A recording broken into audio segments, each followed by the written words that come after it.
Hello, you're watching PC Jack, and welcome to Tech Flashback, a PC gaming and hardware news live show looking at the biggest stories of the past week. And I am joined again by my excellent co-host Jerry, who is going to be getting into some good topics with us this evening and some very interesting gaming stories. So yeah, how's it going, Jerry? It's going pretty good. Hello to everybody that is watching, whether they're live or rebroadcasted.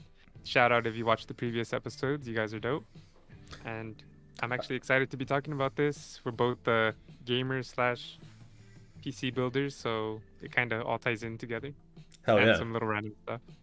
it's alright there. I think we're getting to a bit of a swing of things now as the weeks go on as well. Because this is now episode 11, so I think we're doing pretty good so far.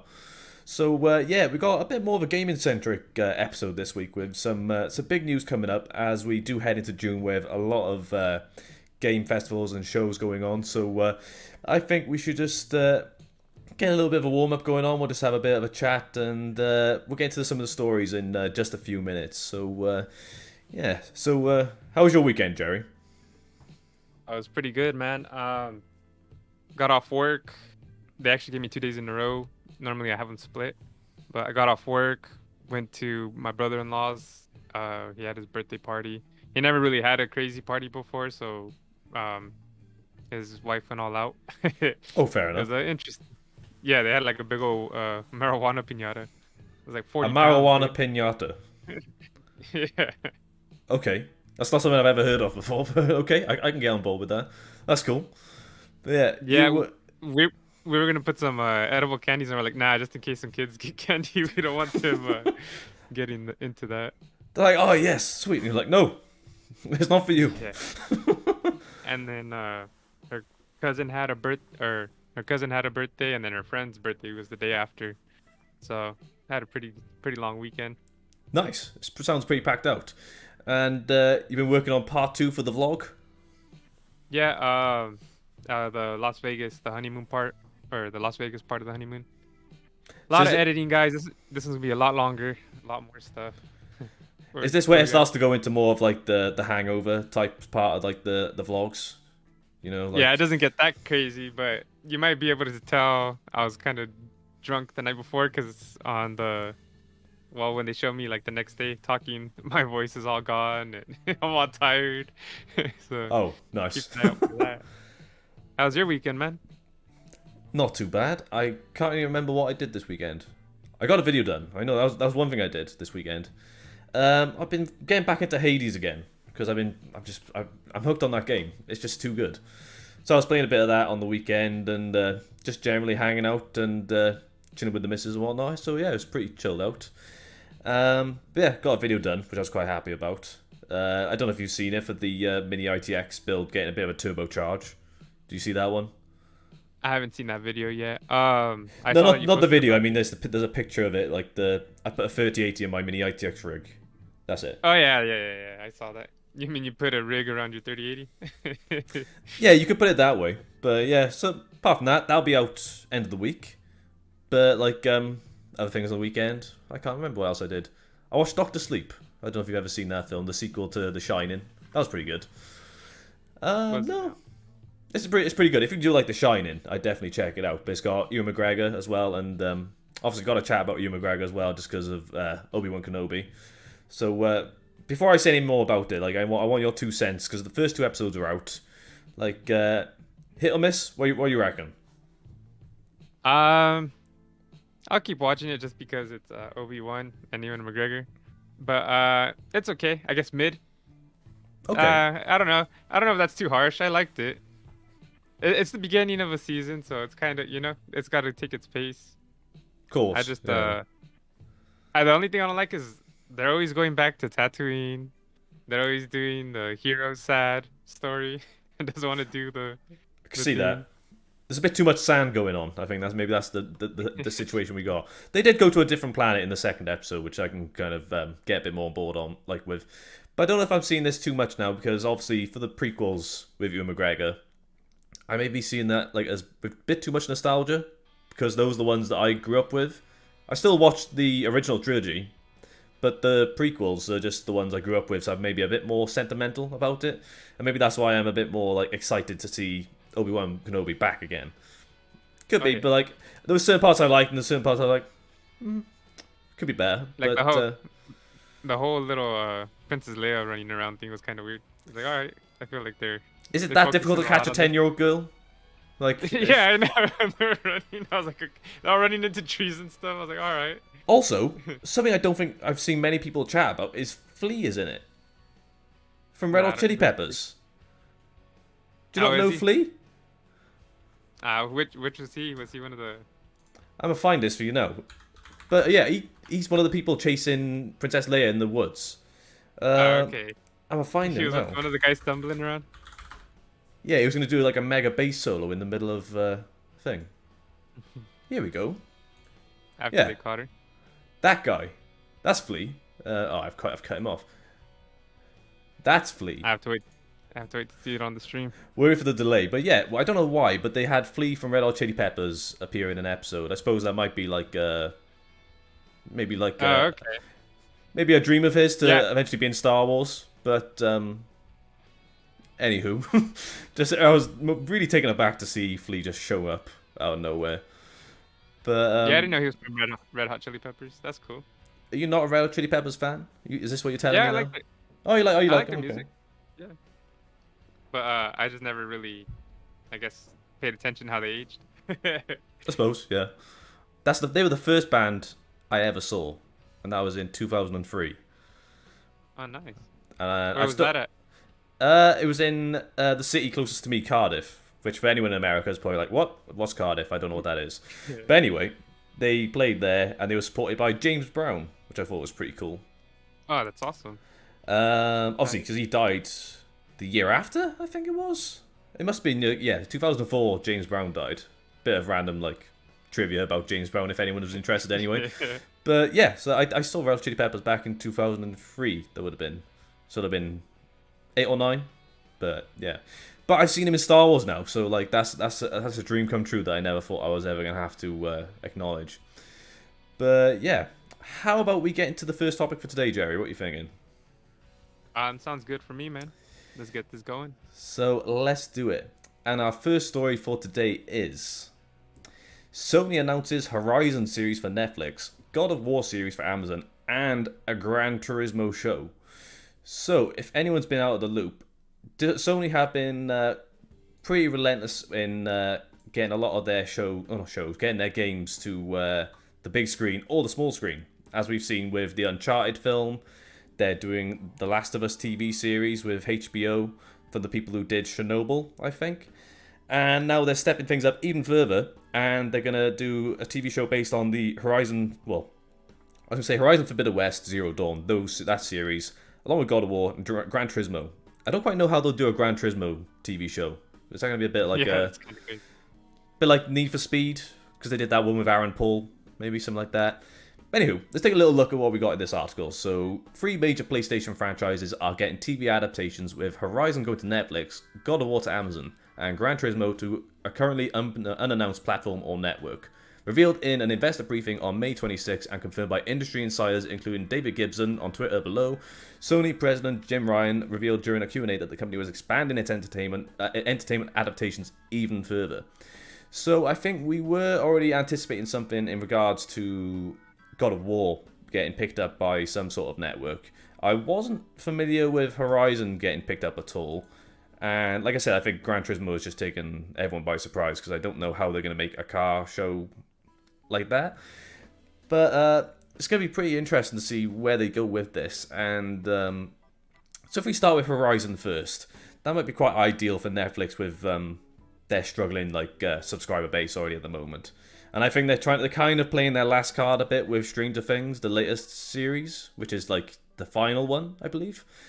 So they obviously are going to be looking to get some more headline shows to take the lead after Stranger Things, because they think they're still waiting on Squid Game, if that is still going to be another thing they're going to do for season 2, because I think they're trying to flog that for what it's worth. The Horizon could be an interesting way to bring even more people in, and they have had luck with the Witcher series. So that'd be what I'd be interested in seeing. Would that be something you'd like to see, Jerry? How familiar are you with Horizon as a whole? If you played the first one or the second one, even. I played the first one. It was pretty good. I liked it. It was interesting. I'd like to see how they incorporate that world in live action, if it is live action, which I'm assuming. That would seem like quite a Uh, task given the budget you would need for like the actual like robots, because like that seems like it's something you wouldn't be able to do on the cheap. If that makes yeah. sense. But But maybe they could do that well, like they've done with The Witcher, which has very good CG, like all things considered. And one I'm not too sure, and this is not Netflix though, but maybe Halo. That's another thing I need to ask you about is the Halo TV series. We'll get onto that in a second. But maybe like that seemed to have decentish looking CG from the trailers I saw. I haven't watched it though, so I'll have to see it from there.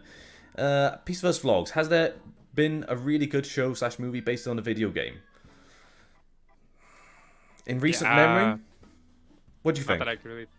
I'm trying to think of a show. I know there has to be one that's not too bad, but it's kind of hard to think of one right now. Did you see the What's Uncharted related? movie? No, I didn't see it. Eventually. I thought it was good. I thought it was okay. Like it started, it was, Uh, and for most of it, it was kind of like not quite in like the same spirit as Uncharted.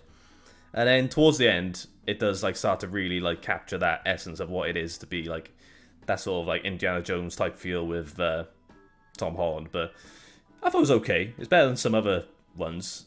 Assassin's Creed, was that any good? I never saw that one. I But never saw it either, so that's probably bad. no. Um, Yeah, I was gonna say that's a bad sign of. And I'm trying to think what the Halo show was all right. It yeah. had So like what a is your couple. opinion on the show? Is it finished now? Yeah, it's done. It had some really good episodes, and then it had some terrible ones in between. Didn't Uh, Master Chief get laid? yeah, I was gonna say okay. Yeah, they show Master Chief getting laid while Cortana watches. Okay. and but the CGI was good. The CG I was don't good know. though. Yeah. Um. Yeah, the battles are awesome. I like the battles in that show. I wish there was a lot more of that. See, I struggle and to distinguish Master Chief from his character in Orange is the New Black. Have you ever watched is that? he? No, I haven't seen that show. He He's in that plays. show though. Yeah, he's a security guard in the women's prison, but he's called Porn Stash because he's got like a really like 70s looking mustache. Um, but yeah, I have no idea what he's like in that. Maybe I have to check that out. So Halo is another one. The Witcher series is good, I have to say. I haven't seen that one. I wanted to watch it. I haven't for some reason. It is really good, and as we got to support it as well because it's our Lord and Savior of the PC Master Race, Henry Cavill, as well. So you know, you got to pay your respects to the king of the nerds. Yeah, I thought it was cool that they put him as the Witcher. I thought that was a good casting. Oh yeah, but he's a total nerd on set though. Like they were saying, like when they would film a certain scene, they'd be like, "Oh, I was reading Blood Elves. I don't know what the first book is called. It's like I was reading the very first book of The Witcher, and I think he would do this slightly different." It's like, okay. You, Henry. That'll be fine.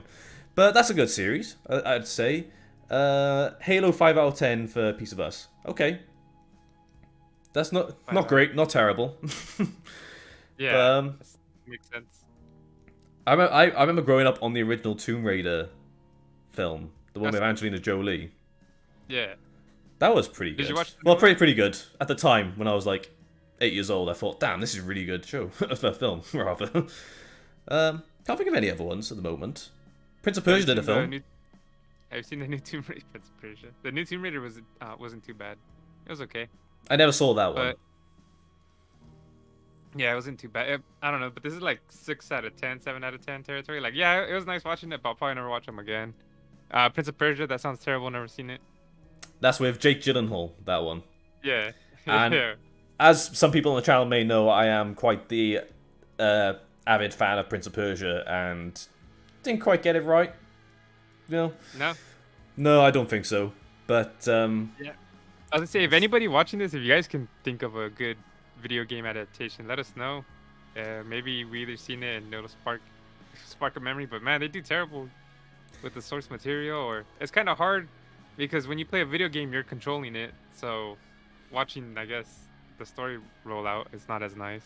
I think the most egregious offender for video game adaptations, I can't say the word now, is Resident Evil, I would I guess. thought you were gonna say Super Mario. Oh yeah, there's that as well. Was that was that weird 80s film? I can't remember who was in it now. They did the 80s Super John. Mario. Who was in it? What's his name? John Luigiamo. How do you say his last name? He was Luigi.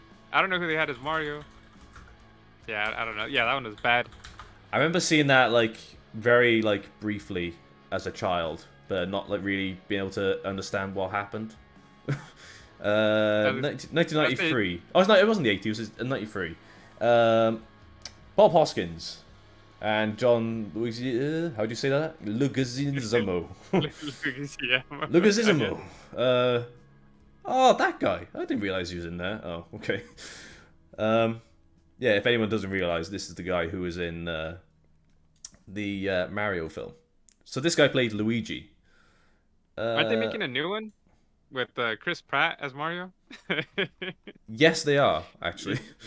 Yeah, that's. I don't quite see how that's going to work, but I may be surprised. But yeah, I would say Resident Evil is possibly one of the worst ones because they don't quite understand that it's not quite as apocalyptic as the game would imply with being a zombie like game. Because the zombies, but it's not really the end of the world in a sense. But and it's like super powered and stuff too, which is kind of odd.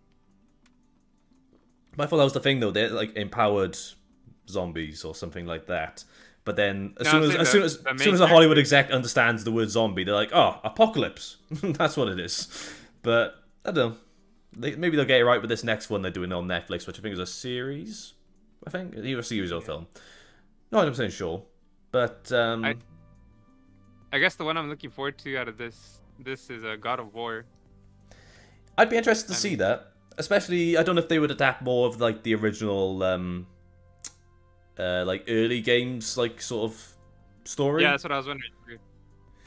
Because I can see them doing that, and then maybe more so as like a flashback to that era, so that they can do like more of the modern games with his son, if that makes sense. So maybe they'll like replicate the story from the most recent game, and then have him flashing back to what we saw from like the previous games back in the day. That could be an idea.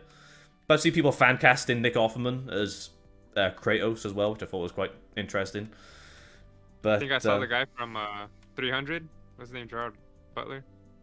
Okay, I could see that. What about Carl Urban? That'd be good. I don't know who Carl Urban is. The Boys, Billy Butcher. Okay. Yeah. I don't know. Is he bald? Can you go bald? Well, he can be. He was bald in the last 4 film, so that could work. Oh yeah, that's that was him. Huh? That's crazy. He's the guy with like, you want to see my stuff? Yeah. Behold my stuff. Yes. He could be good, I think. That's wild. But yeah, so fingers crossed for these series. Like we want to see some of these game adaptations get somewhere. Whether Netflix or Amazon are the people to do it, it remains to be seen. But it's still interesting nonetheless, and I would still check it out. My next one I'm excited to check out is Last of Us, though. I'm really curious to see how that goes. That should be good if they do good about it. Oh, and then I saw they were making Twisted Metal, the TV show. I was like, how's that gonna work? I'm not very familiar with Twisted Metal. Twanners, he's watching this right now. I think he used to have the game, and I would go over and play at his house. I'm pretty sure he had it. If not, my other friend had it, and I'd always go play. You're just cars that would crash into each other and like blow each other up and stuff. Oh, okay, so it's just like Demolition Derby type deal.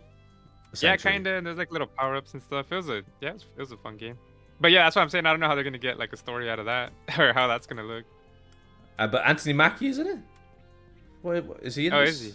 Well, I'm just guessing. There's a picture that's come up with him and a clown, and it says Twisted Metal comedy series.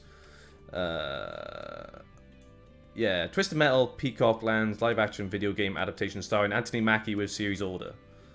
Okay, right, that could be interesting. I'm sure we will keep our eyes peeled for that just to see. But yeah. And then did we talk about all these channels like Netflix and all that, HBO, like how you have to just have you have to subscribe to all these things just to get. Well, this is what I was chatting about in one of the episodes a couple of weeks ago. It was just like, obviously, well, I think it's more so to do with what's happening with Netflix at the moment because they're like all over the shop.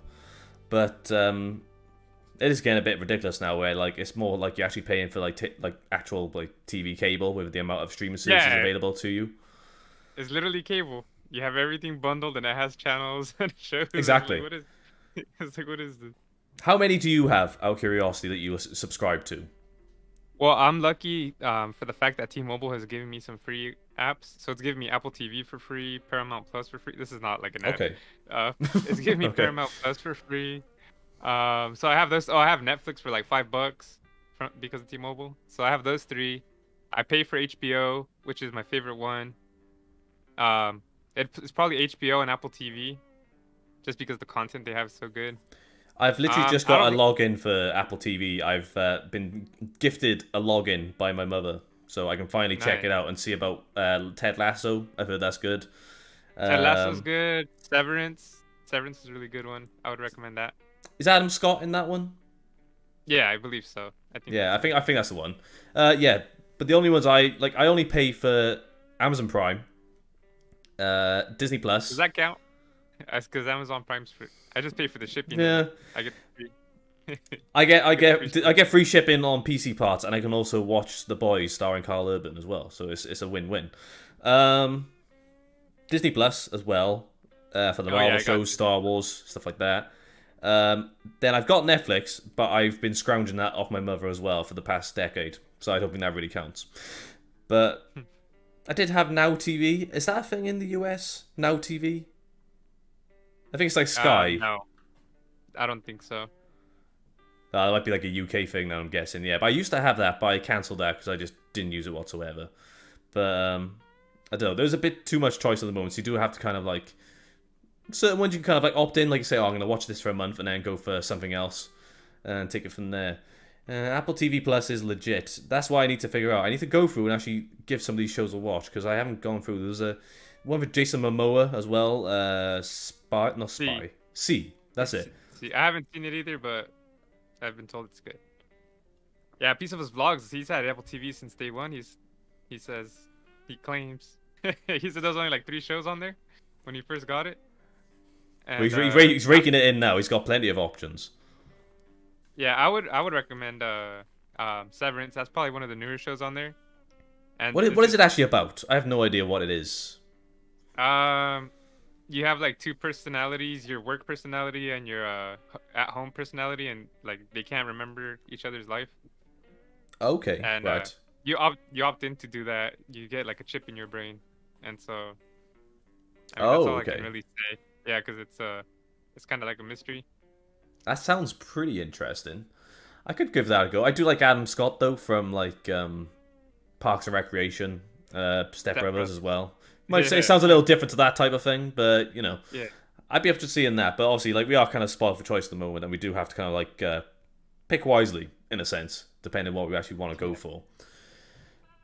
But one thing I am waiting to appear on streaming services because I refuse to buy it outright is something that is taking the internet by storm very recently, and that is, if we can get that in the actual shot, Morbius taking over the internet.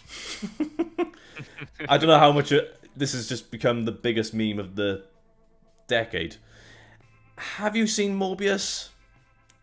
Yet? No, I heard it's terrible. So I don't want to watch it at all. But are you familiar with the outcry of love it's getting as a meme lately? Yeah, it's one of those so bad that it's funny to make fun of movies. So, if you guys aren't aware, we can get a bit of a gist from this article here. So, Morbius can't be contained. The Jared Leto-led vampire flick has been infecting various pockets of the internet all this week, spreading from Discord to Twitch to Twitter. Now with a rabid new audience who call themselves Morbheads. That is weird. Excited by 24/7 broadcasts of the Marvel film from rogue Twitch streamers, the fandom has reached its logical conclusion. Memes. So many Morbius memes. Everywhere. You can't escape them. So, one of the things I noticed particular for this is the fact that they actually, someone streamed the entirety of Morbius on Twitch. I don't know how long that went on for, but it's just I was reached... gonna say that on that Twitch stream, I guess They said the best part about it was not the movie, but everyone actually commenting There's the during chat. They were the going stream. crazy. And they said that they ended the stream after the movie ended. So on Twitch, they pretty much knew what was happening, and they just let it play the whole time. And then once Let's the let this minutes roll out, ended, and then we'll shut down the party. It'll be fine. yeah. Twyla's got the I'm- idea. It's Morbin time. This is what I need to find out. Does he say this in the film? This is what I need to know. I honestly don't think so, but I hope he does I at this don't- point, though. yeah, I hope so too. But don't get me wrong. I've been aware of Morbius from a very young age because my first memory of Morbius would have been the '90s Spider-Man cartoon, which was on Fox, I think. Yeah, it was on Fox. It's Fox Kids. That show back was in the awesome. day. That you can get that on Disney Plus now. The whole nice. Spider-Man thing. But yeah, that was my original introduction to Morbius. But I haven't the heart to. Well, I say haven't the heart. I want to watch it, but I don't want to invest money into watching it. I'll wait until it arrives on a service that I'm already paying for. But I want to watch it, but I just don't want to waste time. well, apparently there's there's a scene doing the rounds of Matt Smith, who I don't know who he plays in the film, but he's dancing to a song. Something that's really weird, apparently. I don't know the full ins and outs of it, but I just know it's a scene that is making people lose it at the moment. But this whole thing with like the whole internet is just getting mobbed. Like everyone's going crazy for it. But I feel Jared Leto is not really having the best of luck. Like he's already done Joker from Suicide Squad and been absolutely panned for that. And then he's moved on to another character, and people are just starting to get the idea maybe like people don't like Jared Leto in these kinds of films anymore. I would say. Yeah. I guess I'm not really a big fan of him. I don't really know much that he's in. The best film he's in is probably American Psycho, where he gets brutally murdered by Christian Bale. So maybe they're setting that up for the Marvel. Like for Marvel, they're gonna have Christian Bale's new character in the new Thor film show up and brutally murder Jared Leto's Morbius while playing Huey Lewis in the news. Potentially. Possible. They got multiverse now in Marvel, so they can make that happen. But no, it's weird how the internet like attaches themselves to these very strange phenomenons. I don't know. But yeah, I say streamers get the weirdest fans. It's pretty funny though, the stuff they come up with.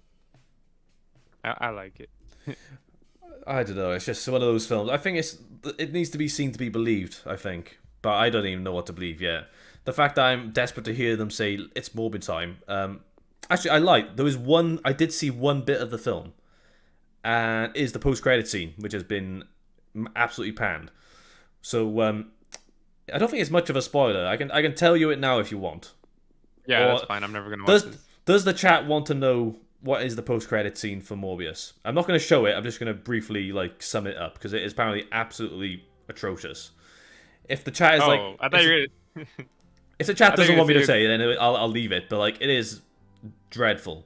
It's Sony absolutely butchering their Marvel universe already. But yeah, I'm just gonna say it anyway. Spoiler alert. I'm gonna say the post-credit scene. So all it has a bit with Morbius. And do you remember Vulture from the first Spider-Man film? Yeah.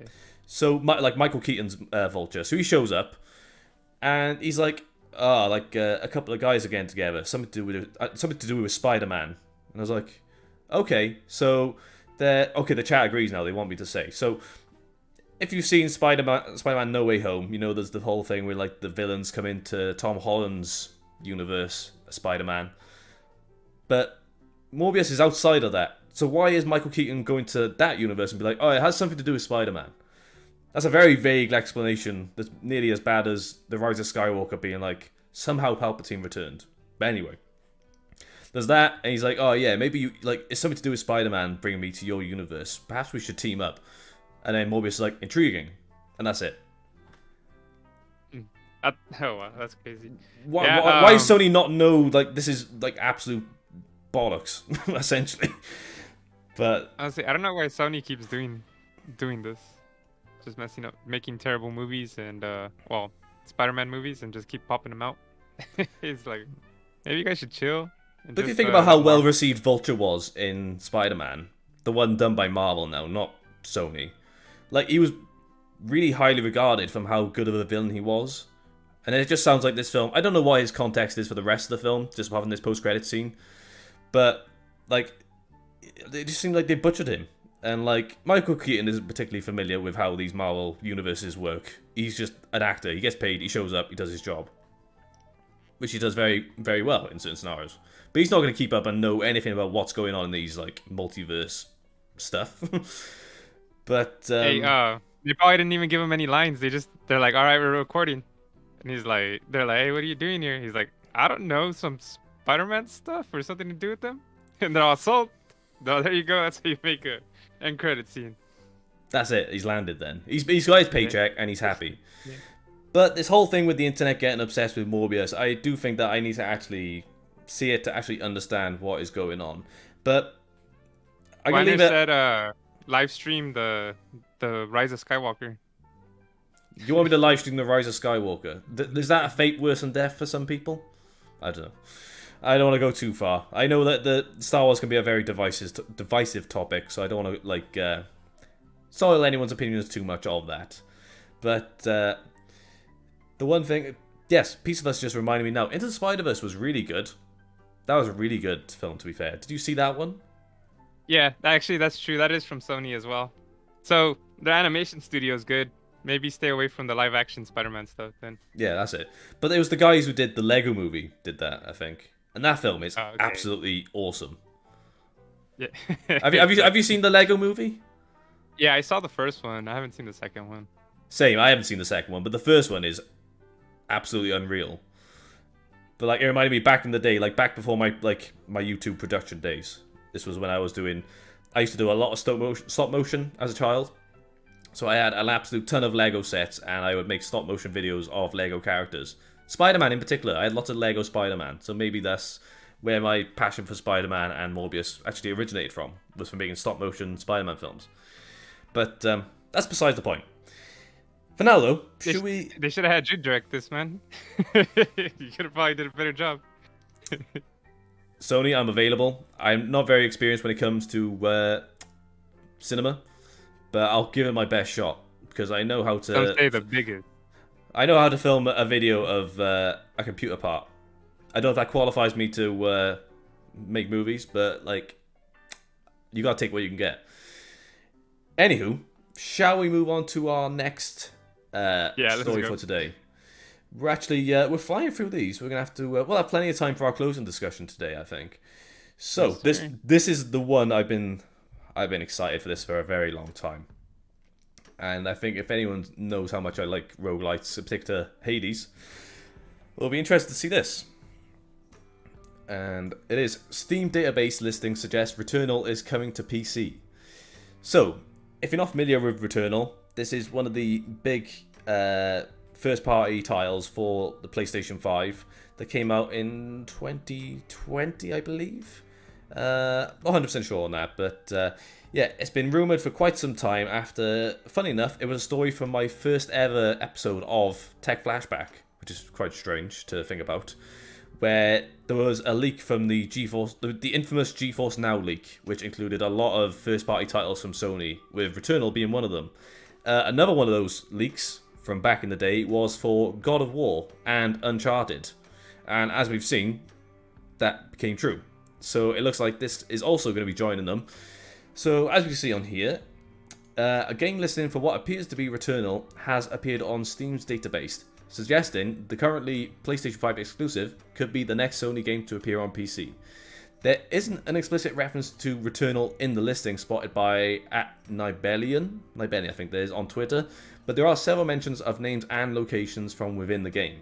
The localization portion of the listing mentions Atropos, the alien planet where Returnal is set, the Tower of Sisyphus? That sounds like a sexually transmitted disease. Anyway. Yeah, I thought it was like Sisyphus. Not quite.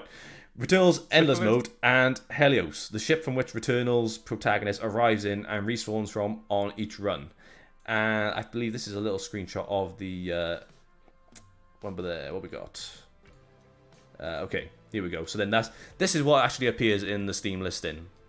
So nothing explicitly saying the actual name of the game, but it does actually include lots of this information to do with the game. So it's pretty clear this is Returnal. But I am so hyped for this game if it does actually come out. Partially because this is where my interest for Hades originally came from. And if anyone's familiar with any of my streams I did like back at the start of the year, it was that I was absolutely hooked on Hades because it was a roguelite, I'm not quite sure what they call it. And I only started playing that because I could not play Returnal because I don't have a PlayStation 5. So to see this potentially coming over now is going to be really exciting. And I've got my fingers crossed because they got the Sony State of Play on this Thursday. I think it's Thursday in the US as well. I could be wrong. Maybe that's something they will reveal then. I'm not 100% sure. There obviously could be some more minor reveals from that show, but that's one I've got my fingers crossed for. So, Jerry, what have you looked into Returnal much in the past? No, I've never heard of that game until you let me know we were going to be talking about it for a little bit. It looks interesting. I like the aesthetic. I don't know. You said it's online co-op? I believe there is a co-op function, but it is predominantly single player. But okay. It's the same, not the same premise, but it's the same gameplay design as it would be for Hades. So it's run-based, so you go try and get as far as you can, you die, you go back to the beginning, but you've learnt more of the story as you go on. I believe it's the same sort of principle as it would be for a game like Hades or Dead Cells, those kind of ones. But obviously it's a bit more, because I do think the roguelite, or whatever they call it, is still it's a very niche genre, to put it lightly.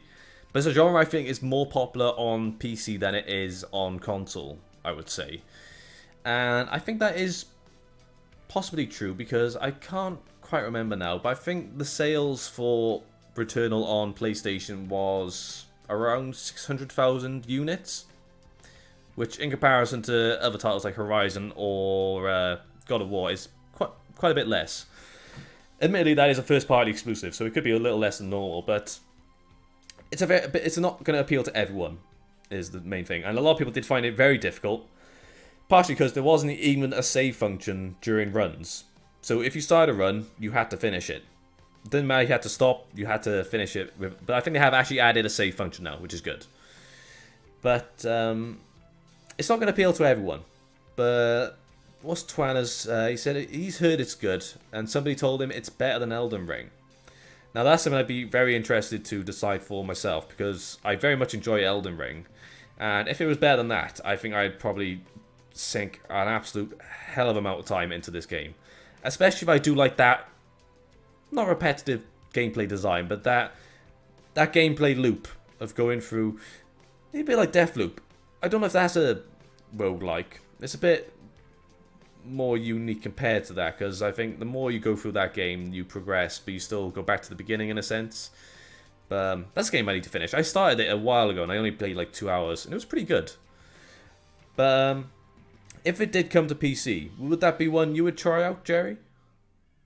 When it goes on sale. I have a lot of games. Yeah, I have a lot of games I need to catch up on, and so I usually wait for them to go on sale. Like Far Cry, I'm waiting on. Probably the Diablo 2 remastered. So whenever Returnal would go on sale, I'd probably get it. Oh, Elden Ring, I'm waiting for that to go on sale too. You might be waiting a while on that one, I think. I think so too. Unfortunately, these games that are really good, they usually keep them like at $60, $70 for the longest time. But at least for something like Returnal, which was already available for like about a year or two ago, it could release at a slightly lower price point, I would guess. So how much did God of War come out for? I think it was about £40 or dollars. Okay. I'm not sure if it was about the same in the US, but it was around there. So it was definitely less than what it would have been back when it first launched. But yeah, I would say you'd probably go for a lower price, I would expect. But yeah, like as we've seen now, because we talked about in the previous, maybe not the previous episode, one before that, but about the fact that Starfield had been delayed, and that is my most #1 hyped game of the year to play. And now I'm not going to bet to play it this year. But with the possibility that I could be playing Returnal at some point soon, that gets me very excited, because besides that, I can't think of many other PC releases to look forward to this year, unless I'm missing something. But this is one of the things we are going to see with all these showcases this in the next month now. Hopefully, we should have some interesting games to look forward to, because at the moment, I think we're looking a bit bare. Am I wrong? Can you name any off the top of your head that you can think of coming out soon, or in the next couple of months? Jeez, why do I draw a blank? Why do you put me on the spotlight, bro? You gotta be on the ball. This is how Tech Flashback works. The flashback part's not working. My driver crashed, man. I don't know. I guess the one I'm looking forward to is Warzone 2 and Modern Warfare 2. Now, I'm thinking of Modern Warfare 2 got announced. That was like this week. Yeah, this week, last week, sometime. Yeah, it should be coming out soon, and they're not gonna make them yearly after that. They're gonna do a 2-year pause. So I feel well, the word has been good about it, but that's all hype. And I mean, it's Call of Duty. If you like Call of Duty, you'll probably like Modern Warfare 2. Modern Warfare Reboot 1 was good, so I'm sure Modern Warfare Reboot 2 would be pretty good. See, but can you use that same reasoning for something like Battlefield? Because I would argue, if you like Battlefield 5, you probably still won't. You won't like Battlefield 2042. Yeah, if they probably like made a polished game, it would have been kind of fun, I'm assuming. But what I played was terrible. I actually tried the beta.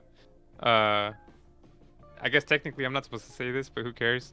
I tried the beta and it was terrible. Like a month or two before it came out, it was all just like polygons and everything was clipping, and I literally glitched myself into buildings just trying to mess around.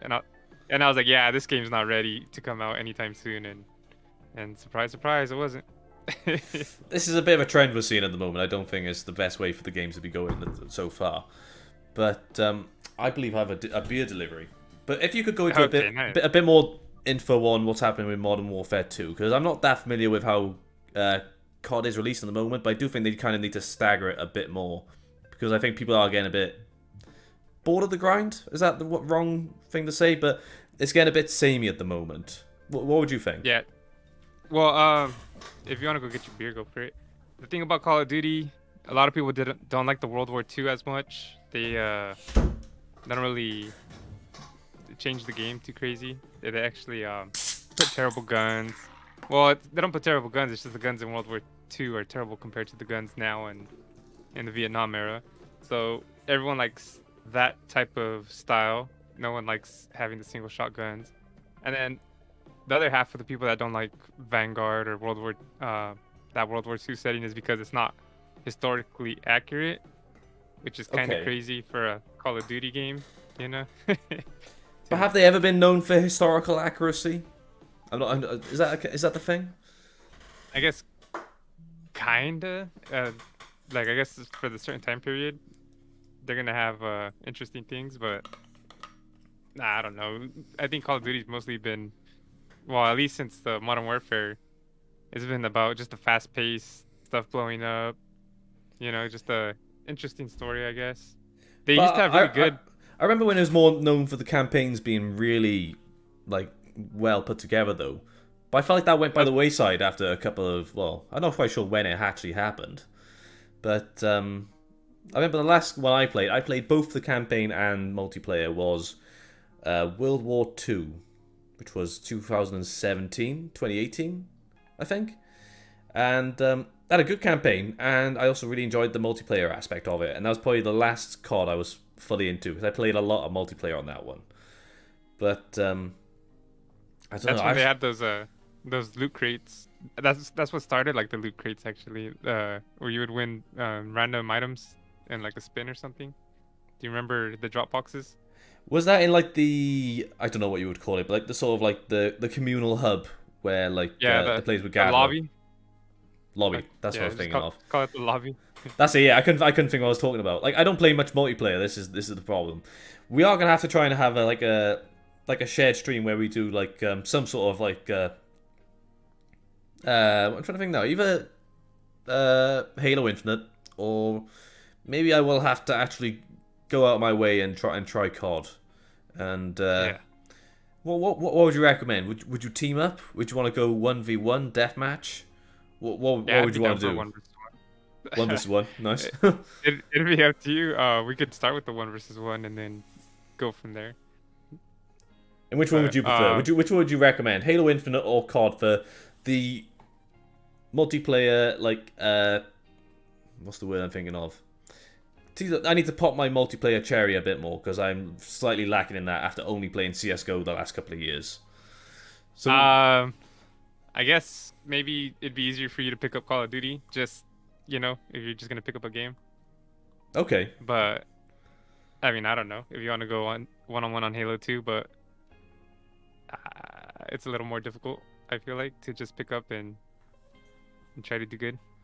well we'll have a think. We need to think of something because I want to do like for Tech Flashback closer to like the 1K subs mark. I was thinking about doing like a bit of like a sort of after party. So maybe we'll have to do a bit of COD or Halo Infinite for that. So we'll get to that. We'll think about that when we get there. But shall we move on to our final story for today? Would you like to do that, Jerry? Sure. Let's see what the final story we have on here. I will let So, Jerry take over on this one because he's a bit more so familiar than I am. yeah, unfortunately, this is about Ray Liotta passing away at the age of 67. Press The F to pay headline says it. respects. The headline says it a little different. But it says Ray Liotta, famous for his starring role as Tommy Vercetti in the PS2 Grand Theft Auto Vice City, has passed. It says he passed away in his sleep in the Dominican Republic, where he was filming the upcoming movie Dangerous Waters. He leaves behind a daughter and a wife. It says his career exploded in the 1990s Goodfellas, which is one of my favorite movies. And, well, PC Jack knows him as, in GTA Vice City as Tommy. See, this is where I'm a Uh, little limited on my knowledge of Ray Liotta because when I think of Ray Liotta, I just think Tommy Vercetti, like straight up. But I am a little slacking when it comes to his film back catalogue, when it comes to Goodfellas. I have a sneaky suspicion he was in that film with Adam Driver and no, not Lady Gaga. That's a different film. That's House of Gucci. yeah, say Gucci. What was it? Oh, Marriage Story. It was with Scarlett Johansson. I think he was a lawyer in that.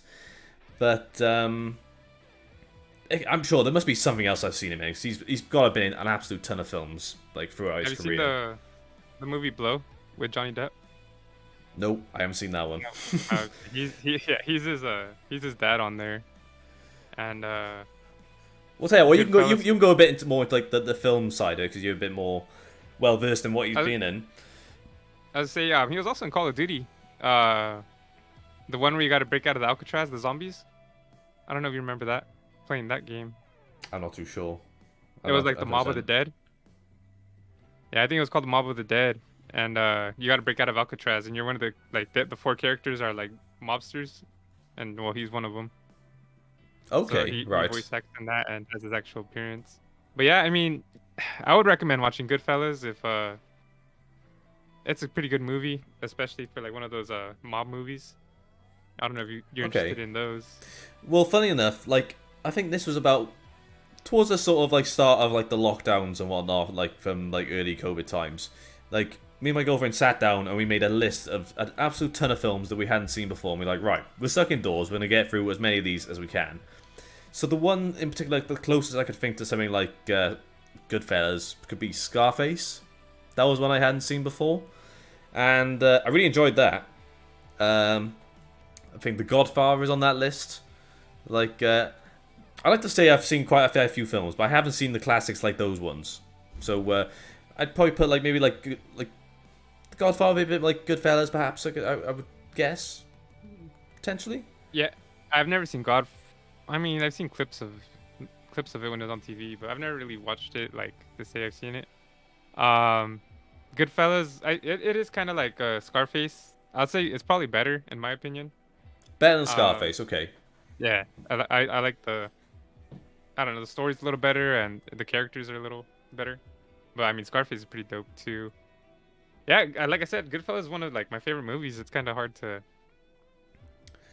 say. It's just the way he acts as the mobster is pretty interesting.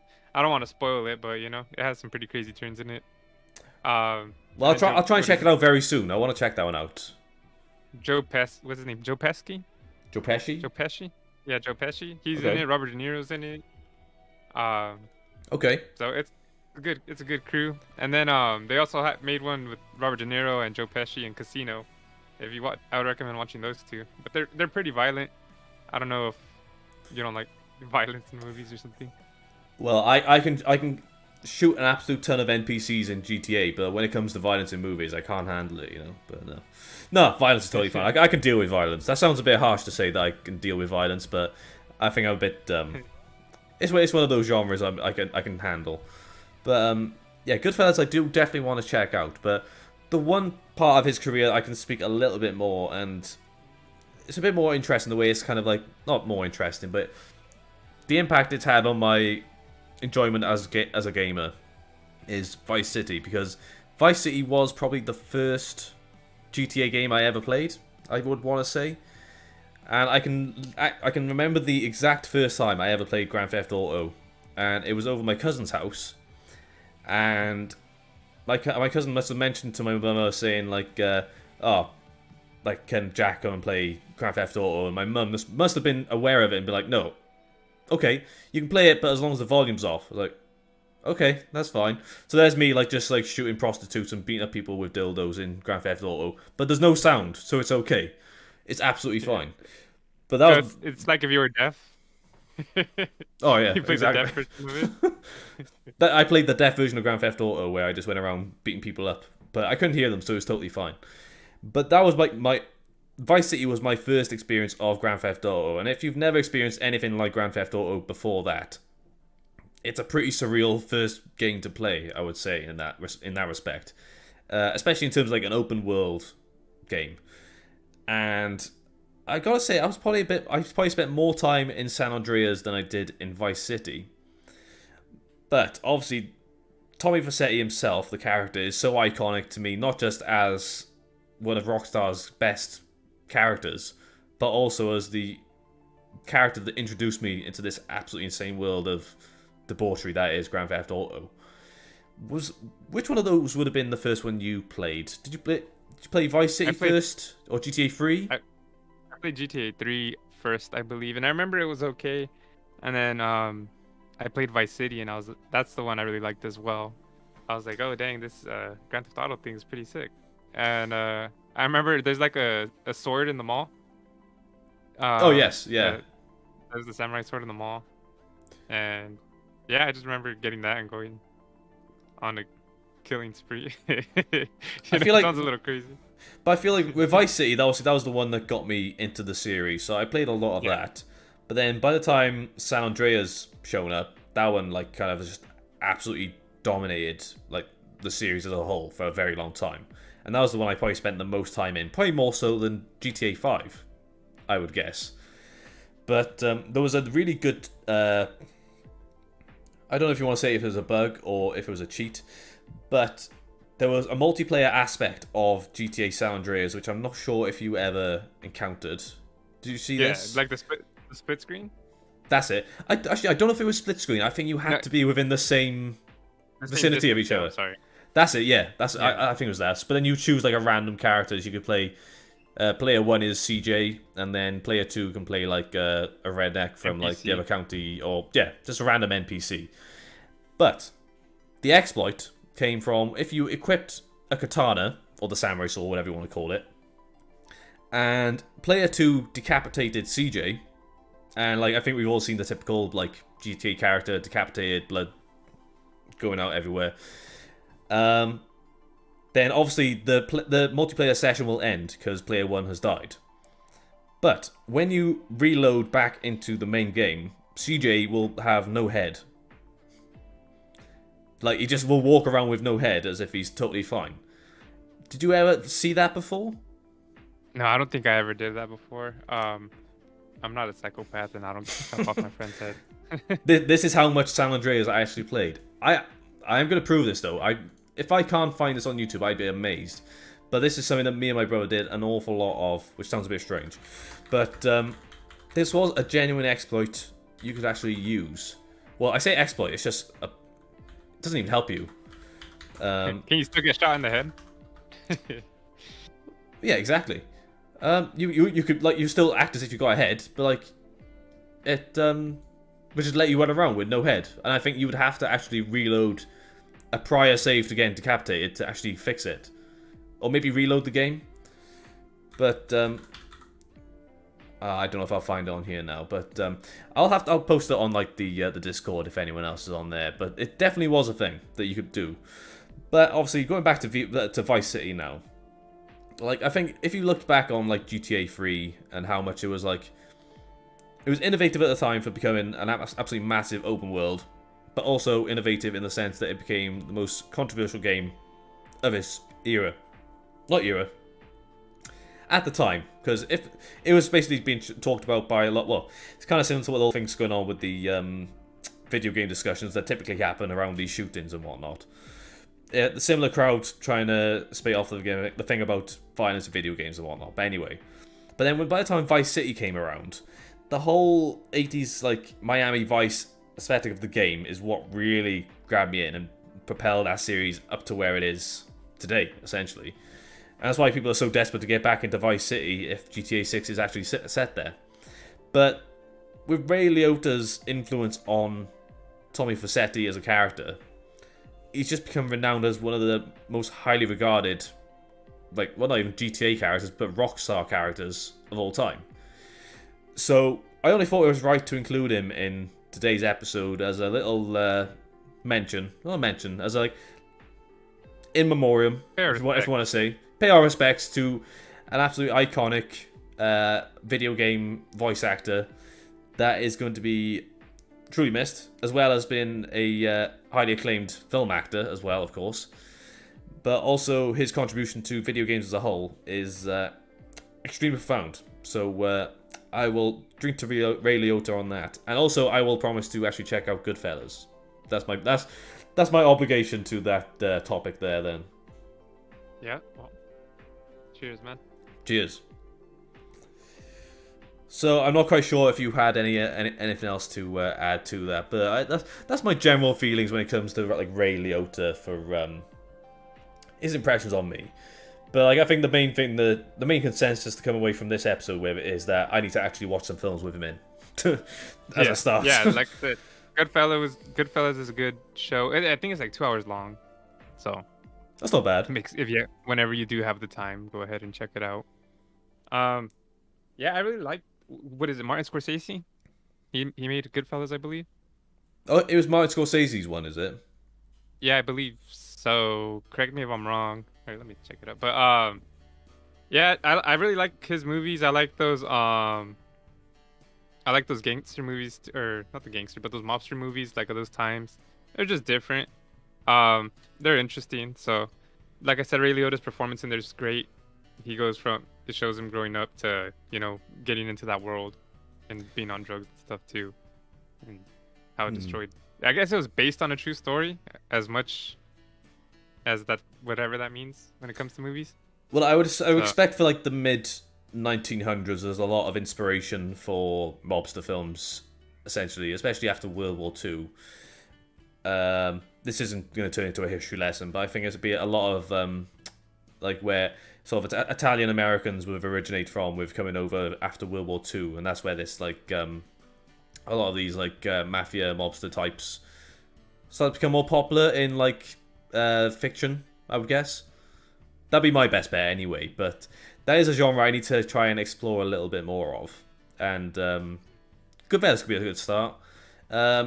Scarface would, like, I wouldn't say that's more so like mafia, because he's like it's a sort of Mexican mafia. Is that a thing? No, I get. Well, what is he? I don't even remember what he is in that movie. Is he Mexican or Latino? No, he's I guess Latino, but is he from Cuba or Puerto Rico? Is he from Cuba? I can't remember. I think he might be from Cuba. But I don't know if it's really like a mafia movie because he's by himself. I suppose, or like a mob movie, I was gonna say maybe cartel-ish, but there wasn't really cartels back then, and he's by himself. I don't know. I might be coming across as really ignorant and like trying to figure what this is anyway, but yeah.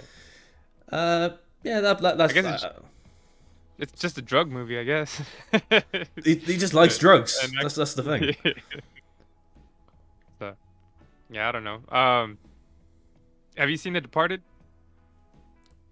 Oh, With what am I thinking? Leonardo DiCaprio, Oh, Matt Damon. I was thinking of Shutter Island. That's a different one with Leonardo DiCaprio. No, I haven't seen Yeah, The Departed, but that's a good one.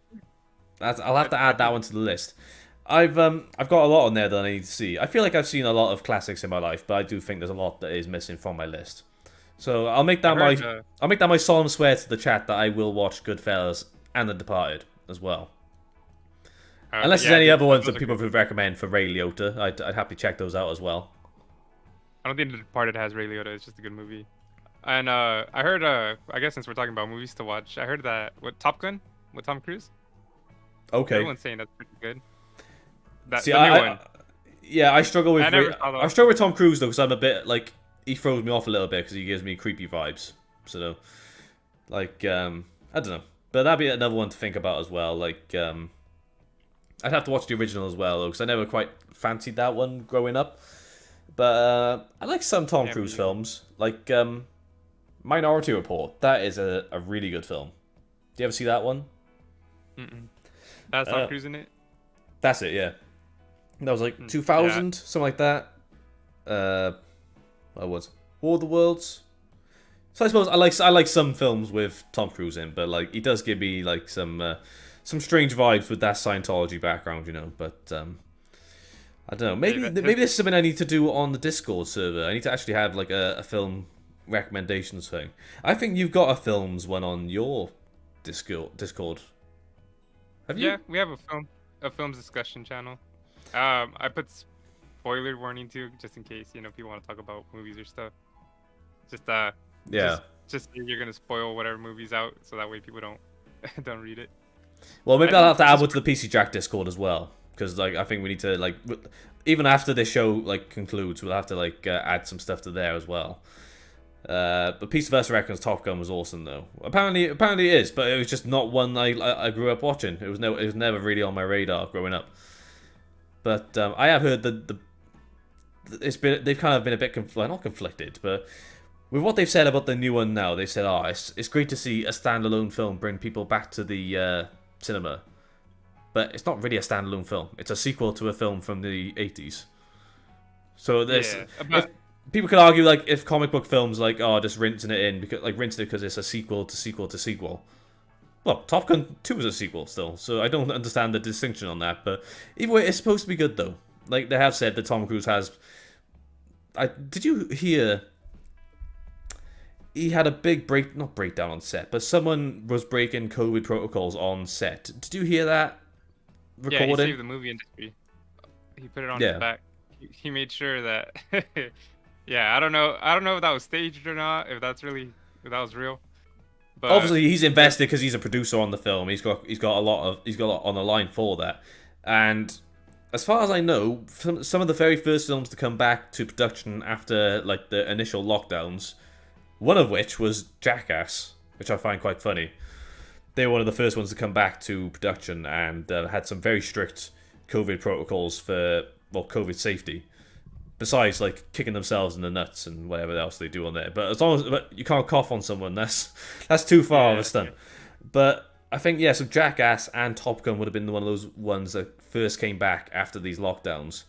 So if no one's familiar, I won't play the recording on here because it's probably too profane for TechFlashback. But anyway, there was some sort of argument on set for Top Gun because a certain crew member was not following COVID protocols. They might not have been wearing a mask or they weren't social distancing, something along those lines. I think they And weren't wearing the mask. it was something along those lines. And then Tom Cruise obviously spotted them and went absolutely mental on them, as you would be if you got caught out on that, that would shut down the set for months on end because of like the breaching like the guidelines for it. So I can understand his like sort of rationale on that, but like this is Tom Cruise we're talking about, who's known for being like quite sporadic and unusual, to say the least. But Yeah, besides the point anyway. Like, maybe I will have to check out Top Gun. Are you gonna go see the sequel? Yeah, I'm gonna watch the sequel reboot. I Is it a guess it's not a reboot or a reboot. sequel? It's a, I think it's a sequel, but it pays. I guess I don't know. I guess they say you don't have to watch the original to like it, but it pays homage to a lot of it, or not a lot of it, but some stuff. So Okay. yeah, Well, I mean, you'll have to I let me don't. know. Yeah, I'll definitely probably watch the. Oh, a piece of us vlog said it was for Mission Impossible that was going on. We actually talked Oh, about it, okay. but yeah, I think one of the staff or something they weren't wearing the mask properly and he went off. It's better than Christian Bale's though. Do you remember, did you hear his outbreak I when he was remember yelling that. That at was when the? he did Terminator Salvation, wasn't it? Was I that think. it? Yeah, I think it was when they did the Terminator film. I think it was like the fourth one. I can't remember what the reason was for this big argument he'd had though. Can you He remember? was he was he was trying to get in character, I think, or I think he was trying to get in character and some guy was I don't know supposedly laughing or something or making some noise or being annoying to him and breaking his point of view. Something. Okay. Yeah. I don't know. And so yeah, and he started going off on the guy. It's a little bit different. That was pre-COVID times, so like we can't Yeah. really like excuse Christian Bale on that. The one thing this is gonna be a bit of a random fact that you'd be quite interested in. If chat isn't very familiar with how the like UK is laid out or where I'm from Wales in the UK, so I'm Welsh, British, but I'm Welsh. Christian Bale is also Welsh, which I think is quite cool. He was born in a town like about like an hour, 2 hours away from where I live currently. So if you ever like listen to him, obviously like he puts on a lot of accents. But if you hear his natural accent, he has a natural Welsh accent, which I'm gonna be forthright in saying I don't have much of a Welsh accent compared to some people. But if you listen to him in interviews with his natural accent, you'll understand exactly where he's from. Random trivia, I know. I just wanted to say that he's from the same country that I'm at, essentially. Uh, I thought you were gonna say you guys were like brothers or something. I was like, oh, that's cool. Oh, we are. We are as well. I didn't want to like bring it into the discussion. No, I didn't want people to think of me any differently. You know, like obviously I was in the running for American Psycho before Christian got in there, but what can you do? Yeah, what can you do? Maybe you could be Robin in the next. You could be Robin in the next Batman movie. I can pull it off. Just get me in those tights and I'll be landed. So I'm thinking we draw a close to the actual topics for this evening, and should we get into our closing discussion? Yeah, sounds good to me. Since we both did our GPU reviews last week, we can talk about GPUs. Okay. Well, this was your week for closing discussion, so do you want to take the lead? Yeah, no problem. So, for those of you watching, if you guys have bought a computer or built a computer or upgraded your computer in the past 2 years, you guys might have found out that it's kind of hard to get graphics cards. And when you were able to get them, they were pretty expensive. So that was also part of it being hard because you had to save a lot of money. Well, luckily, the stock of GPUs has gotten better. And with that, and also mining going down, GPUs have gotten a lot cheaper. And so, you got that 6650 XT, right? That was the new launch for AMD. Yes, that's correct. So And I don't have it anymore now. That has actually gone back to the retailer now. But yeah, as you were saying. as I say, I don't know how much you got that for, but I also got the 6750 XT. It was 650. Now, maybe 2 weeks later, 3 weeks later, it's on sale for 550. So that's dropped $100. Oh wow. The 6700s originally were like the reference was I think 500, and Okay. the AIBs were like 600. So the newer the higher tier version of these cards is actually cheaper than what they were releasing day one. We'll on tell the you what I'll do. 6700. Obviously, it's gonna vary in the UK, but what I can do is I can pull up the 6750 XT and 6650 XT in addition to the non-50 XT counterparts, and we'll see how they're faring in the UK. I haven't actually checked in a couple of days, So we could be Yeah, seeing something differently. So let's take a look on here first. What we got? We've got the 6750 XTs here first. So, okay, so let's take a look at the very first one. We got this Red Devil 6750 XT going for £549. That's, what was the one you got? You got the SFX yeah. one. Do they have, I don't think, no, they don't have that one in stock on this website. But anyway, £550. I'm not quite sure where that lines up in dollars, but it's going to be roughly nearabouts. It sounds the same. Yeah, that sounds about the same. Roughly, but I do think it was about the same price when it first launched in the UK, so I don't think that's dropped significantly over here. But let's see how the 6750 XT compares to the non-50 XT, if we can have a look. See, this is what I was confused with. If you take like the very first one on here, there's one for there's an Asus TUF Gaming OC model for £750. I don't know why that one is much higher than the other ones.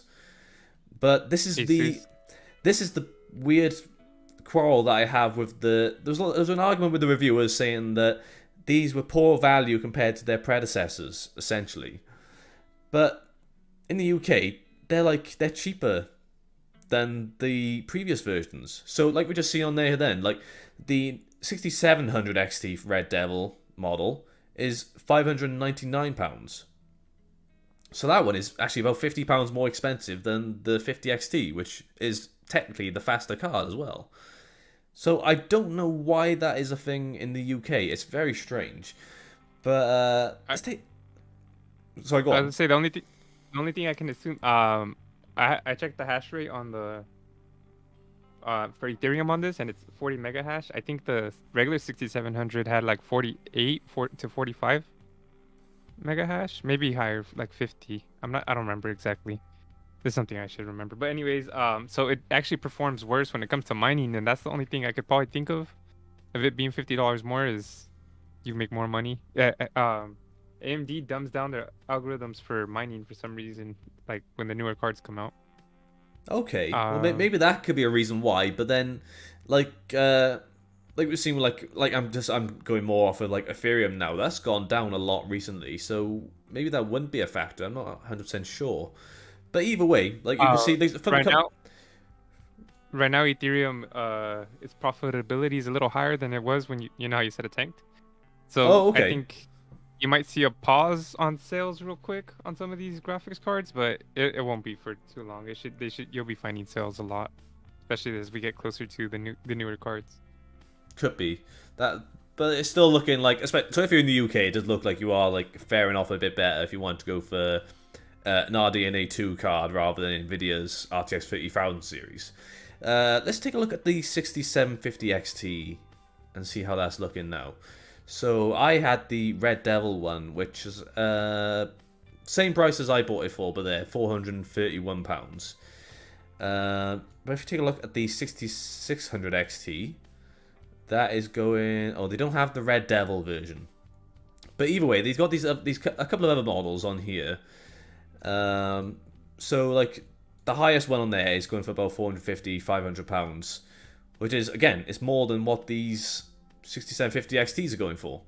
So there's a very strange discrepancy in the UK when it comes to the pricing for these ones at the moment, which well, it's good news for if you're looking to buy a card, like I suppose, as AMD is faring off a little bit more better than Nvidia right now. We could take a look at Nvidia cards if you're curious. I don't know if like you ever thought about what pricing is looking like in the UK. Give me a couple of Nvidia cards you'd be curious to know the pricing on. Which ones would you keep an eye on? EVGA for the Win 3 Ultra, or I guess any EVGA. So any EVGA cards. I'll say 3070. I want to see what they're going for over there right now, because I keep seeing them on sale over here. Okay, let's take a look. We got a couple of pre-builts with 3070s. Let me go back to the GPUs on here, because I would say, can you check Amazon? I think I saw them at a good price on Amazon. See, this is the thing. For Amazon pricing in the UK, that is still very skew-if. So I don't think you see very many like good deals on Oh, okay. Amazon in the UK. I noticed that when I was trying to find my affiliate link for the 6750 XD. It's still a bit overpriced on there somehow.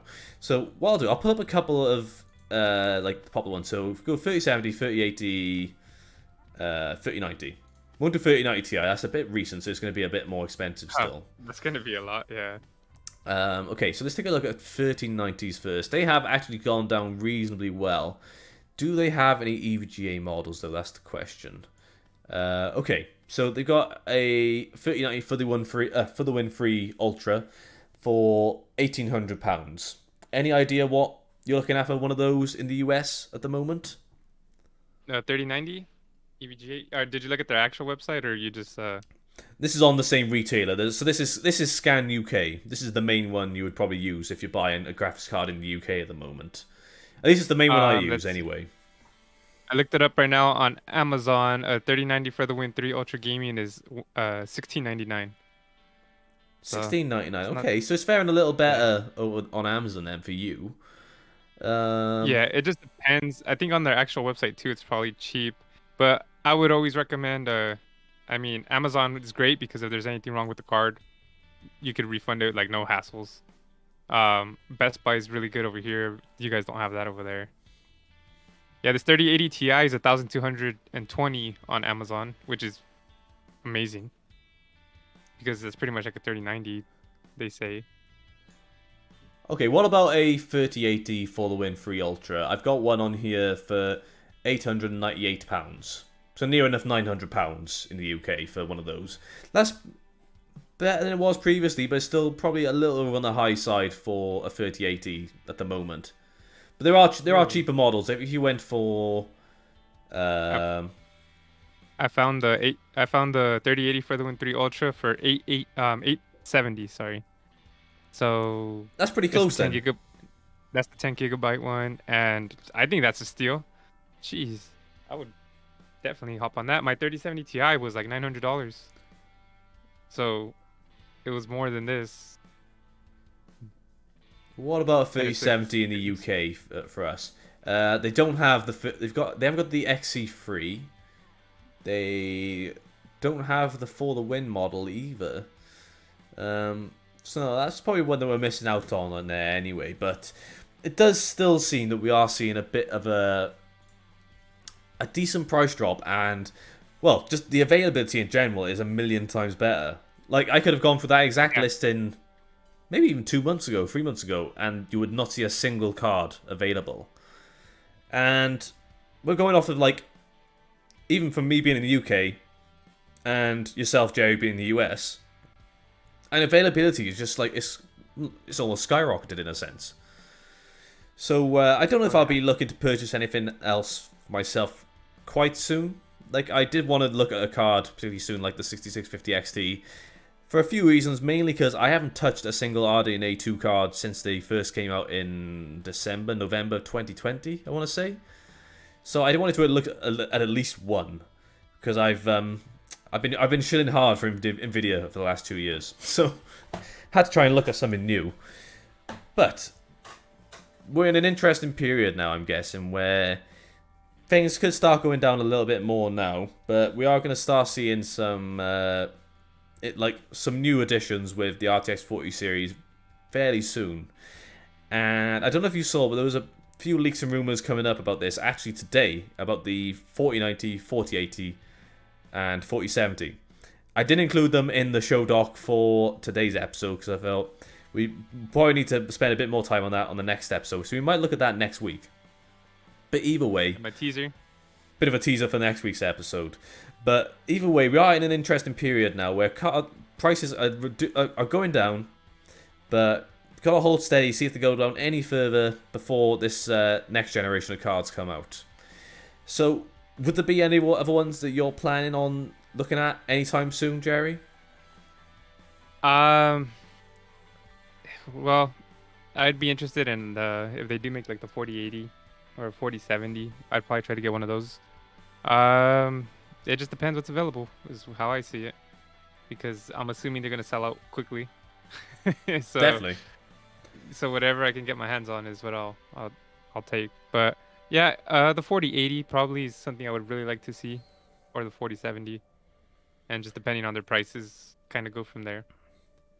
I don't know, maybe a 4060 or a 4060 Ti if they make that, just because I feel the 3060 Ti is a good entry card.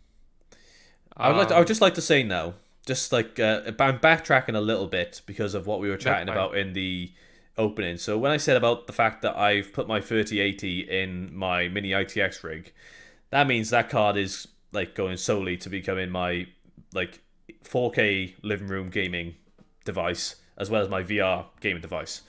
Which means you're probably wondering what's in my main system, which I'm currently streaming off Yeah. right now.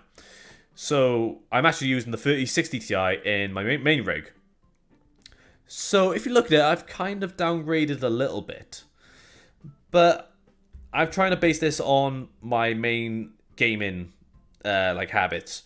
So despite the fact that I play on a 4K 144 hertz monitor in my office, which I'm currently sat at right now, I'm not touching many demanding titles that would warrant the need for a 3080. I was thinking about this the other day. The last couple of games I played on my main rig was Hades, which is basically runs on a potato. The fact it can run on a Nintendo Switch says it all. And Skyrim, which, as we all know, is getting on a bit and has no problems being run at 4K. Like it's capped at 60 FPS, so it makes it even easier. And then Fallout 4. Those are the most recent games I played in my office. Downstairs in my living room on my mini ITX rig, I've been playing Resident Evil Village, Red Dead Redemption 2, what's the other one? God of War, a couple of other ones like that. So clearly, I should be using my 3060 Ti for these lesser demanding games I'm playing in my office, and then the 3080 on the more demanding titles downstairs in my living room. That makes more sense.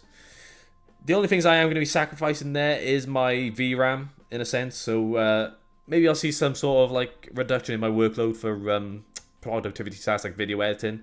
But when I was putting together the video for it the other day, I didn't encounter many issues doing that, and a lot of Should that be is fine. still a lot of that is still CPU bound as well in a sense for like especially for rendering. So I'm not too concerned with that. But at the moment, it's chugging along fine, and it's been working out great. Um, I would be interested to see like how far they can get with the 4060 Ti for 4K gaming though, because that's why I've been really, despite the fact that the 3060 Ti is no longer in my mini ITX rig playing 4K 60 hertz, it's still held up really well for 4K gaming. And I noticed this a lot when I was benchmarking it against the 6650 XT, specifically in 4K. Now, those two cards are not marketed generally at 4K. I would argue they're more oriented to 1080p, 1440p. But you'd be I'd say the quite. 3060 Ti is a good 1440p card. Oh, definitely. I used to use it for 1440p before I got a 4K monitor. But it's surprising how well it holds up. You do have to drop a couple of settings down to get it to maintain 4K 60, depending on what you're playing. But it's a really high performing card for higher resolutions, despite its place in the actual like SKUs for like the RTX 3000 series. And from what I'm playing on my main system, I don't think I'm going to encounter any issues. Maybe I would if I was playing something a bit more high, like demanding, like these other titles like Red Dead. But the 3060 Ti could even play those, but at reduced settings. So I'd be interested to see how they scale up from the 3060 Ti to the 4060 Ti moving forward. Could be interesting to see because that could lessen the gap between that card being a 1440p card and a 4K card even further. So I'd be interested to see that. The one I would really like to try out. The high end is I'm always interested in the high end, but I always like to see what the more budget oriented cards can do, especially because more people are going to be able to get their hands on them generally. So the RTX 3050 would be the one I'd be the most interested in seeing right now. Is that one you tested already? No, I have not. I do want to try out 3050. It's just I don't know, it was at a weird price, and now the 3060s are similar to that old price. I'm not sure if they've gone down in price or not, but if they have gone down, I definitely want to try it out. But it's kind of hard. It's kind of hard to review that card and tell people to. I mean, it's nice to review it anyways, but it would be hard to tell people to get that card when it's like, well, you could get a 3060 Ti for a little bit more or around the same price. But I do want to try that card out. I have tried out the 6500 XT. That was. And I think the consensus on that is it's just a very unusual card. Given Yeah, the it's fact it not- doesn't perform as close to something from like many years before it. Yeah. But obviously you would have done your review focusing like you would on like your 1080p benchmarks, and how far did you go with that? Did you go up any higher in resolution for the 6500 XT?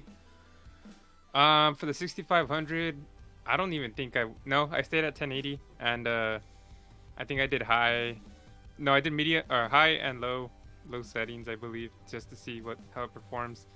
And no, you know what? I did do 1440p just so I could no, maybe not. I don't even remember anymore. Jeez. But what I That's how was terrible that card was. what I was gonna get to though is I found it really interesting in your testing where you were doing the actual PCIe Gen 3, Gen 4 limitations with that card. Yeah, I 'Cause- did that too. I did a separate video on that. That's it. But it's just so weirdly placed because it's a card that's ideal for someone that's upgrading from an older system, say say you were like updating from like a Skylake system with like maybe 9 series like video card, or even like maybe from like sort of RX 570 sort of era. But to this, there's such a little distinction in performance at the at the higher price that it is. But then most of those systems are all PCIe Gen 3. So you're cutting that bandwidth in half, but the fact it's on a by-4 interface just makes it so unappealing to anyone besides someone that's on Gen 4 for like B550, X570, and like the latest Intel sockets, chipsets, which are more expensive than those previous ones. So where does it make sense? Do you know what I mean? Yeah, I don't know. I guess when they made it, they're probably just trying to get cheap cards into the hands of people. But yeah, I don't get it either. It didn't work out that way, especially when they Yeah. deleted a blog post from a year before saying that 4 gigabytes of VRAM is not enough, and then they released a card with 4 gigabytes of VRAM, which is pretty astonishing to make that kind of blunder. But I think as we get out of this, like, I want to say this 2-year cycle of like relentless issues with GPUs, there's going to be a lot of stories like that we're going to look back on, and hopefully we don't see a repeat of this in the future. But like I think both, like even like AMD and Nvidia have both been pretty negligible of the actual like gaming community as a whole by pulling stunts like this. But I think the 6500 XT was probably the most egregious of them all. But I can't be honest, if it did drop down in price a lot, by a lot I mean like maybe like less than what you get an RX 574 back in the day, I'd be a bit more interested in it. But at the moment, not so much.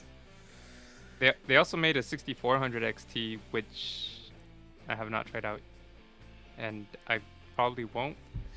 There's a British YouTuber called Random Gaming HD, and he decided to put together the like the most low value ray tracing system, and I think it had a Ryzen 5 4100 or Ryzen 3. Ryzen 4100, which is a fairly recent CPU. So it's 4 cores, 8 threads. But I think that was like performs a little bit better than the 3100. But he paired that with a 6400, and it was not fun, to say the least. But I'd be interested to see if that has any sort of like applications besides being just like purely for a video out. Like I haven't looked too much into the RX 6400 to be honest. But I think it's powered by the motherboard too. You don't have to connect it to a PSU. yeah, it doesn't have any PCIe connectors on it. You can purely power it by the 75 watts from the PCIe slot, basically. But And I would say the 6500 did have ray tracing capabilities on it. It's just it already performs terrible without ray tracing. Why would they put that on there? but even for the 6500 XT, Like you're not expecting it to do ray tracing, but then even the 6650 XT did like see it's like it is like in its like not prime. It's still trying to get its leg in with ray tracing still, even on like a more powerful card like that. For I'd say maybe it's infancy. infancy, that's the word. Nvidia does have a leg up though, because it's their second generation of like RT type like performance. So it did struggle a lot in Quake 2. Like I had that maxed out and it only did like 40 FPS, whereas the 3060 Ti was in like the 80s even before overclocking it. Far Cry 6 was not too bad. There's a little bit of a drop off, but I do think the Far Cry 6 is a fairly AMD optimized title already, which might help. Yeah. Cyberpunk, I can't quite remember what it was for that, but admittedly you can like offset that with reducing some of the settings anyway. But I've got a bit of a thing with Cyberpunk where I do still quite like it with pure raster settings, no ray tracing. It does look nice with ray tracing, but I can leave it off. Even like that's what I was playing on my HD PC, and I'm still struggling with a 3080 in it at 4K, which it's going to because Cyberpunk is notoriously difficult to run. Can I ask you a favor? What's that? Can you do some benchmarks on Cyberpunk? I think there was an update or something. I'm not exactly too sure, but I put I don't know. I had to redo the benchmarks on Cyberpunk because for some reason my frames have just almost doubled. Was that on AMD though? Yeah, it was on AMD. See, I don't have an AMD card at the moment, so Can you try with your 3080? Yeah, I can do that. That's fine. Yeah, I can do it. Because I was like, what's going on? Because I had the 6750. I was like, there's no way it's outperforming the 6800 XT, and so I had to rerun. It's not the best way of me benchmarking it, but the video I've got going up on this Friday, it's not proper benchmarking. To give you the gist, I put together the actual system, and then I just jumped into some games after doing some undervolting, and just to show what temperatures are like along with performance. So it's not entirely representative of the end product, because I do play Cyberpunk in the video, but that is with settings slightly optimized. So I did ones where there was like the settings were dropped, but I had ray tracing enabled to hit roughly 60, and then I did it with pure raster performance, no ray tracing enabled, ultra settings, just to show the difference in performance, along with the fact that I'm just trying to make sure that the card isn't overheating in a mini ITX enclosure. So you can see some results from that, but obviously I can do like dedicated benchmarks, like in like the built-in one might be a bit more ideal because it's a bit more representative, I would guess. So yeah, I could do that for you and get them across to you. Okay, cool. Yeah, just because let me know if you see a difference between your previous one or not, or just let me know what you get. Yeah, because I was amazed. I was like, what the heck is going on? And it just threw me for a loop. No, I did see this. It was something that it was a new driver released from AMD that did increase performance. There was a beta driver for the 6650 XT, which I did not install for my testing because I thought I'd be better off going for the actual recommended driver, which most people would go for. Now I did the beta one, did see some pretty interesting improvements, but I thought to leave it at the recommended driver for now, and I was still impressed, like with the 6650 XT as well. The one thing I did omit from the review though, partially because I completely forgot, but also because I don't think people should be surprised with a lot of cards nowadays, is that it did have an awful coil whine, which I kind of regret not including in the review, but I do feel that is very model dependent anyway. But it was a whiny boy, I'll have to say the least. Like it was absolutely it's pretty loud. But I think you'd offset that with some undervolting though anyway. Yeah, it shouldn't be too bad. I would say I don't really. People usually ask me to tell them how loud it is, how loud the GPUs are, but I mean, I don't care. I turn my fan settings up. The thing's pretty loud. The reason is I have headphones on all the time. People are, if you really care about fan noise, then I don't know what to tell you. It's like all the cards are pretty much gonna be the same performance. Maybe like Asus and Sapphire, EVGA, they might be a little more quiet because they have better cooling on them, but they're still gonna be pretty much in the same range. And if you wear headphones, it doesn't matter. If you don't wear headphones, then you're gonna hear your computer. So I don't really care too much about noise. Yeah, and I think with coil whine, it's kind of like it is solvable, but like it's something that I think you're going to find with a lot of cards this generation, especially. My 38 does have a little bit of coil whine, but that is really offset by the undervolt I use. Because if I leave it at stock, it runs at about 330, 350 watts. With my undervolt, it runs at near stock settings, but at like over 100 watts less, which is pretty significant. But yeah, I'm going to have to draw it at a close there for now, though. But before we actually close out the episode, if you are going to be looking at any other GPUs, are you going to be a bit concerned with leading into this next generation now? Or are you going to try and like fit in a few more cards before you get to that next generation, if that makes sense? I'll try to get whatever's new as soon as I can. But if I get my hands on something else in between, before or after, that's gonna happen too. So keep an eye out, you guys. I'll still be doing reviews on this gen. I still got a lot of cards I haven't tried out yet. I have not even tried out the 3090s or the 6900s. But they are the slightly more like difficult to access ones, though, I would say anyway. I'd say they're in stock. It's just a lot of money. We just went over the prices. Yeah. But yeah, I'm going to draw it at the close for that. Before we head off, is there anything you want to plug for the channel at the moment, Jerry? I know you said you got the vlog coming out. Is it going to be this week? I'm going to try to get it out by Thursday, which is not looking too good. But it should be here Thursday, Friday, Saturday, Sunday, maybe. Keeping it for the top 3 tech. It's all under my channel, Top 3 Entertainment. But on the tech part, I'm gonna probably release the settings that I use to benchmark my games. That way people can try to benchmark and see if they get anything close. For whoever's interested in that.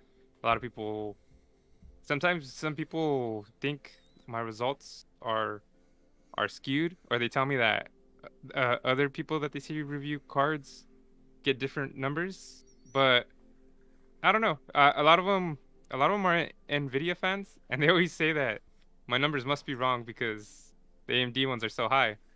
And it's just, I feel like AMD always has driver updates, and it's always pushing more frames, which is kind of annoying because then I got to keep retesting these cards all over again. Exactly, but you love doing it anyway, though. That's the thing, isn't it? Yeah, no, it's great. It's just doing the charts, having to, getting all that. But, well, at least if you apply for any jobs, you can say you're proficient in Excel or whatever you use for doing these the benchmarks. I excel at Excel.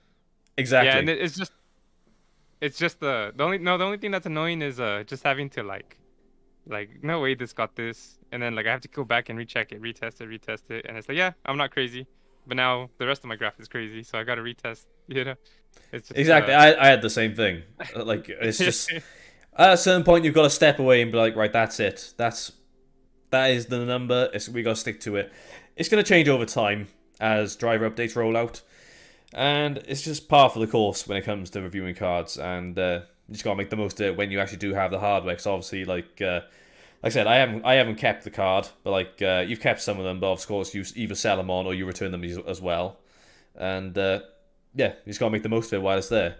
So yeah, if you haven't yet, I'd obviously make sure you're subscribed to Jerry at Top 3 Entertainment. I have got all his links in the video description if you do want to check it out, so you can see when his part 2 vlog goes up, and you can check out all the things he got up to with his lovely wife, who I'm sure will be very pleased to see all this great stuff reach the internet and see us all celebrate their marriage again, because obviously we did make sure to make a big fuss about that in the first episode when Jerry came back. But anyway, that's going to do it for today's episode of Tech Flashback. If you enjoyed it, then please feel free to like and subscribe for more videos and streams on the way soon. If you haven't yet, you can also talk to myself and Jerry in the PC Jack Discord, as well as the Top 3 Entertainment Discord, which is also in the video description. And we'll be back at 7 PM BST next Tuesday, and we're going to have a lot to talk about when it comes to game news, especially after the Sony State of Play. So yeah. Hope to see you guys there, and make sure to check out all the links in the video description for all our socials and where you can find us and whatnot. And yeah, we shall see you in the next one. Cheerio. Have a good one, guys. Shout out to Twiners and A Piece of Us Vlogs for watching the stream. They're the best.